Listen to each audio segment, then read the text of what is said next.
It's not polite. जंग जीतने के लिए 3 चीजों की बहुत अहमियत होती है, गैरत, ईमान और अकल। लेकिन यकीन कीजिए पाकिस्तानी कौम यानी आप इन तीनों चीजों से खाली हैं। आज मैं आपको मायूस नहीं करूंगा, बल्कि आप लोगों को हकीकत दिखाऊंगा, आप लोगों को आईना दिखाऊंगा। आप लोग वो कौम है कि जिनके इंतहाई संगीन और परेशान कुन हालात में जब आपकी शहरत काटी जा रही थी, तब भी पाकिस्तान के यूट्यूब पर ट्रेंडिंग में ड्रामे और गाने थे।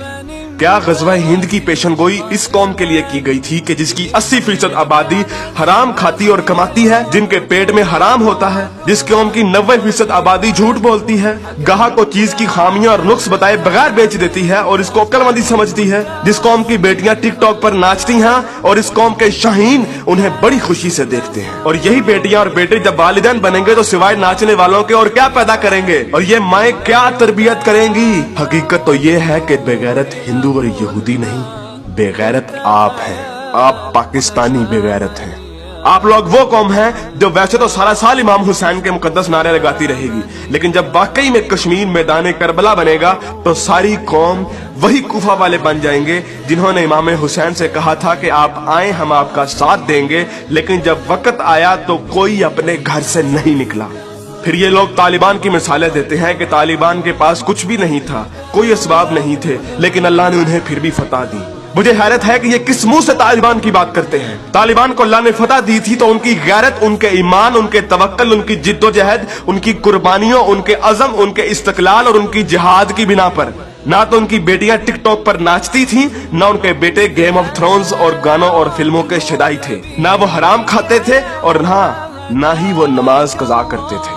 कश्मीरी तो बेवकूफ है कि उन्होंने इस कौम से सारी उम्मीदें लगाई हुई हैं, जिस कौम के नौजवान मुजाहिद भी हैं और मुफ्ती भी हैं, लेकिन सिर्फ फेसबुक, ट्विटर और इंस्टाग्राम के। बल्कि लोग नौजवानों को और इस यूथ को बहुत सराहते हैं, कहते हैं कि ये पाकिस्तान का एसेट है, लेकिन मैं ये कहता हूँ कि ये नौजवान लानत है। इस वक्त पाकिस्तान की तकरीबन तमाम यूनिवर्सिटीज फहाशी, फहशगोई, गलाजत, नशा, इश्क व माशूकी का अड्डा बनी हुई है। इन नौजवानों ने इस्लाम को मजाक बना दिया है। इन्हीं नौजवानों ने मॉडर्निज्म के नाम पे फहाशी और बेहयाई को रिवाज दिया है। हर लड़की आजकल टाइट्स पहन के फिरती है। इस्लाम और तहजीब का कोई नामो निशान ना यूनिवर्सिटीज में है, ना कॉलेजेस में।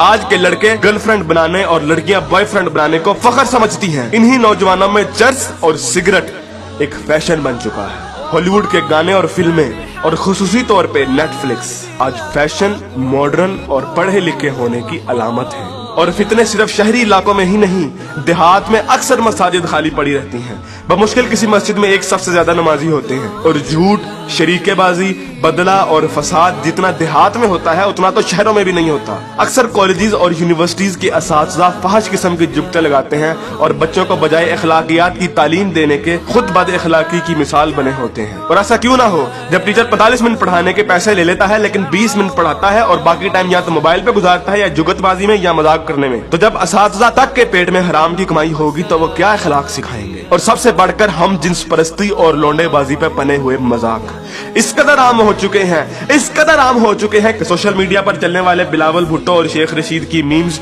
इस कदर आम हो गई हैं कि जैसे ये कोई मसला ही नहीं, जैसे ये कोई खिलाफे इस्लाम, खिलाफे तहजीब कोई बात ही नहीं। ये फितना मजाक मजाक में इस कदर आम हो गया है कि अब तो कोई स्कूल, कोई कॉलेज, कोई यूनिवर्सिटी से मुस्तस्ना नहीं। जिस कौम के बच्चे 12-12, 13-13 साल की उम्र में स्कूलों से ही फहाशी और पोर्नोग्राफी के मरीज बन जाते हैं, तो क्या वो हवस के पुजारी नहीं बनेंगे? ऐसी जगह ज़ैनब जैसे केस सामने नहीं आएंगे तो और क्या होगा? मुझे हैरत होती है कि हर बंदा मीडिया को तनकीद का निशाना बनाता है, हर बंदा मीडिया को फहाशी का असल कसूरवार ठहराता है, लेकिन खुद को कोई जिम्मेदार नहीं ठहराता, जो उस मीडिया को बड़े शौक और बाकायदगी से देखता है और उस मीडिया को अरबों रुपए का बिजनेस भी देता है।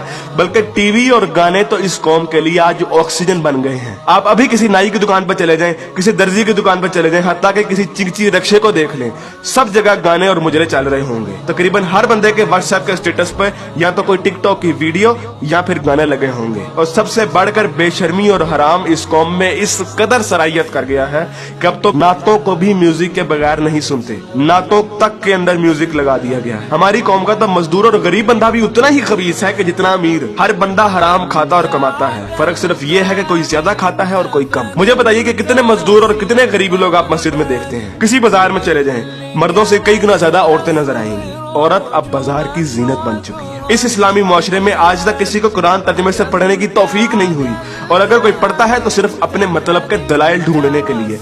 बरेलवी कुरान खोलते हैं तो ईद मिलादुन नबी को सही साबित करने के लिए। शिया कुरान खोलते हैं तो जुलूस और मातम को सही साबित करने के लिए। तबलीगी जमात वाले कुरान खोलते हैं तो सिर्फ तबलीग के दलाइल ढूंढने के लिए। औरतें कुरान खोलती हैं तो मर्दों को निगाहें नीची करने वाली आयत दिखाने के लिए, और मर्द कुरान खोलते हैं तो औरतों को पर्दा करने वाली आयत दिखाने के लिए। और बहुत सी अवाम तो ऐसी है कि जो सिर्फ और सिर्फ वजीफे करने के लिए कुरान खोलती है। यानी इन लोगों ने कुरान को अल्लाह की किताब नहीं बल्कि टेलीफोन डायरेक्टरी बना दिया है। अपने मतलब का नंबर निकाला और डायरेक्टरी बंद। उलमा भी इन लोगों को कुछ नहीं कहते हैं। हर जुम्मे पे उलमा सिर्फ फजाइल की बातें करते हैं, कभी लोगों को ये नहीं कहते कि बेगैरती से कैसे बचा जा सकता है, बदगुमानी से कैसे बचा जा सकता है, झूठ से और फ्रॉड से कैसे बचा जा सकता है। उलमा भी लोगों को नहीं कहते कि कुरान तर्जुमे के साथ पढ़ो और सुनो कि तुम्हारा रब तुम्हें क्या कहता है। और यकीन कीजिए कि जब आप कुरान तर्जुमे के साथ पढ़ेंगे तो आपको अंदाजा होगा कि एक बार सुभान अल्लाह या 100 बार कलमा पढ़ने से जन्नत नहीं मिलनी। अमल करना पड़ता है, अमल। लेकिन हमारे मीठे मीठे उलमा और मुबल्लिग सिर्फ और सिर्फ मोहब्बतें बांटने पर जन्नतों का वीजा दे देते हैं। जिस मुल्क में दुनिया में सबसे ज्यादा ईद मिलादुन नबी मनाई जाती हो, मुहर्रम के जुलूस निकलते हो, तबलीगी जमात वाले तबलीग करते हो, वही मुल्क दुनिया में करप्शन और झूठ और हराम कमाने में सबसे आगे है। तुम लोग कुर्बानी के लिए जानवर भी लेते हो तो सिर्फ लोगों को दिखाने के लिए, अपना स्टेटस कायम करने के लिए। यकीन कीजिए असल गद्दार आप हैं। कायदे आजम अल्लामा इकबाल और 50 लाख शोहदा के लहू से गद्दारी की है आपने, पाकिस्तान से गद्दारी की है आपने, और सबसे बढ़कर अल्लाह और उसके रसूल से गद्दारी की है आपने। ग़ज़वा उहद में जब सहाबा ने हुज़ूर अकरम सल्लल्लाहु अलैहि वसल्लम की एक छोटी सी नाफरमानी की थी तो उस छोटी सी नाफरमानी की बिना पर अल्लाह ने मुसलमानों को बहुत बड़ी शिकस्त दी। हालांकि वो सहाबा थे और अल्लाह के रसूल भी उनमें मौजूद थे।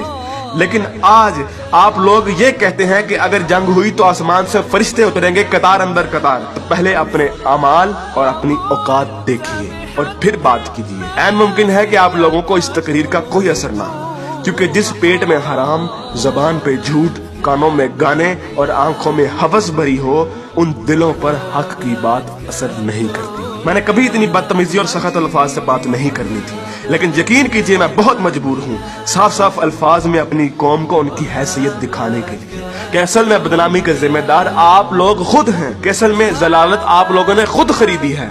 ना तो आप कुरान के मोमिन हैं, ना इकबाल के शाहीन।